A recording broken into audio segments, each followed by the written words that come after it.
Hi friends, here is a very important result, very important theorem. That is, when there are two chords in a circle, right? If there are two chords, either they will be parallel and they will not meet, or if they are not parallel, they will meet. When they meet, they can either meet inside. For example, AB is the chord and CD is the chord. They can meet inside, or they will meet outside. They can meet outside. For example, AB extended and CD extended, they will meet outside. They can either meet inside or they can meet outside. Right.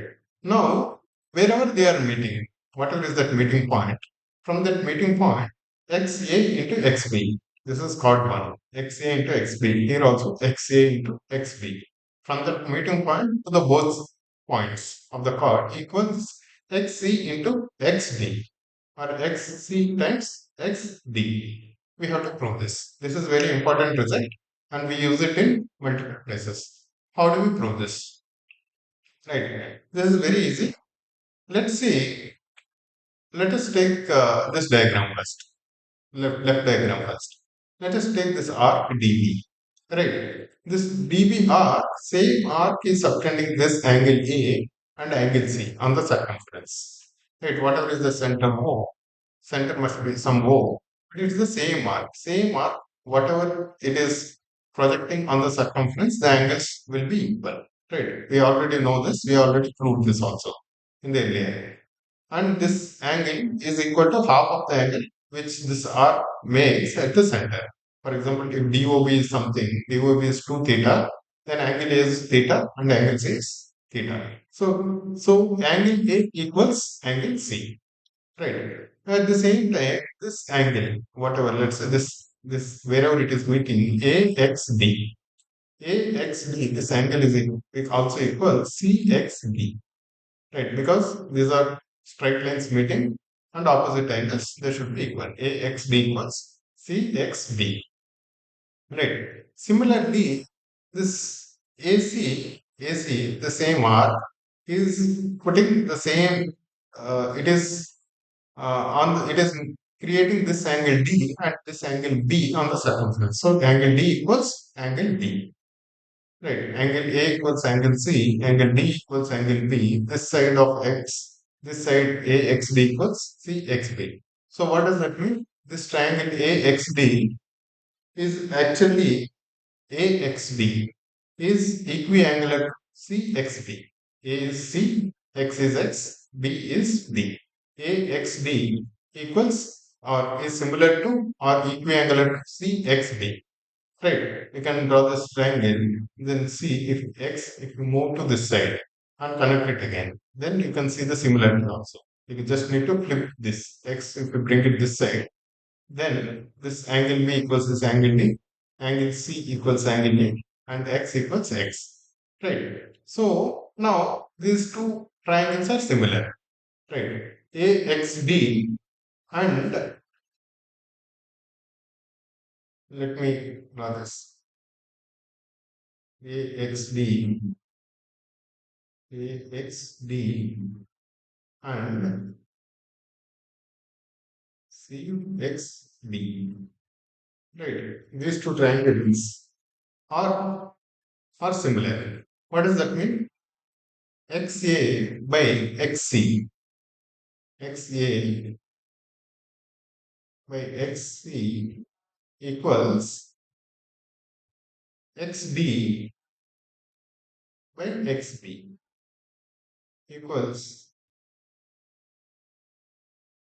AD by BC. Right?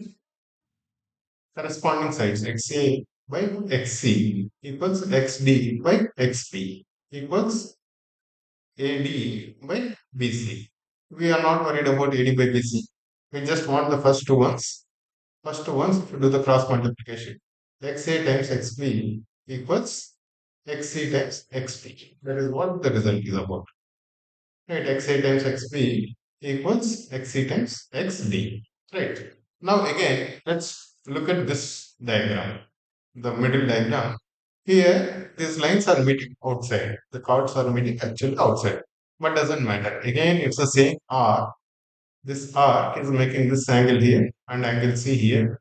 So that means angle A equals angle C. right? Angle A equals angle C.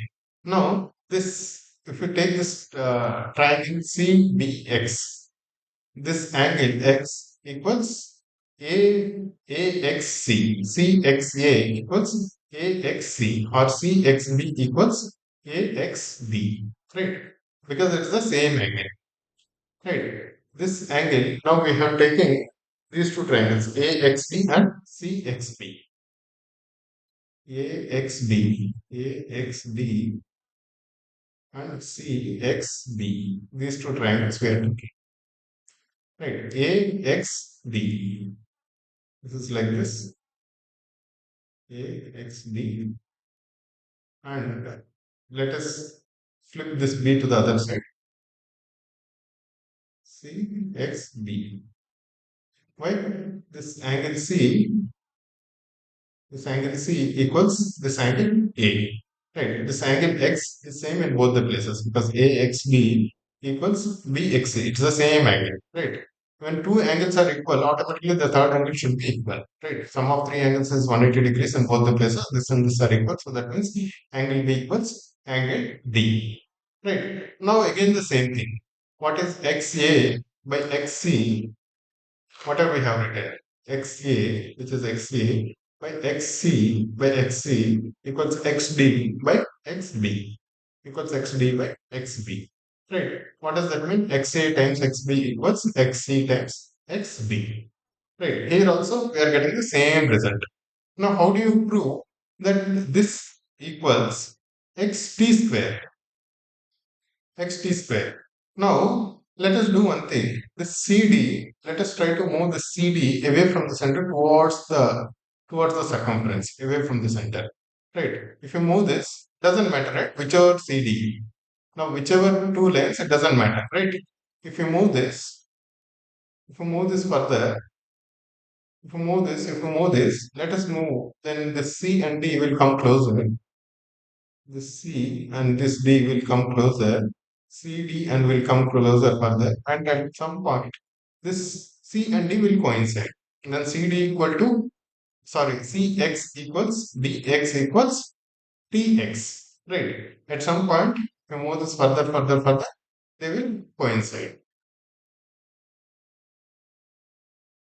Right. So they're still this is a chord. When as you go further to the circumference, the chord will become smaller and smaller. Still the property will hold, right? Still the property will hold. XA times XB equals XC times XD, right? When whatever is the chord, even if it becomes smaller, XC times XD should still be equal to XA times XB. But at this point, xc and xd will become equal to xd. So that's why I can replace with xd square. Right, guys? This is an important result. Please understand the proof. The proof is very delightful. Please enjoy the proof. And we'll use these results in a lot of problems. Thank you, guys.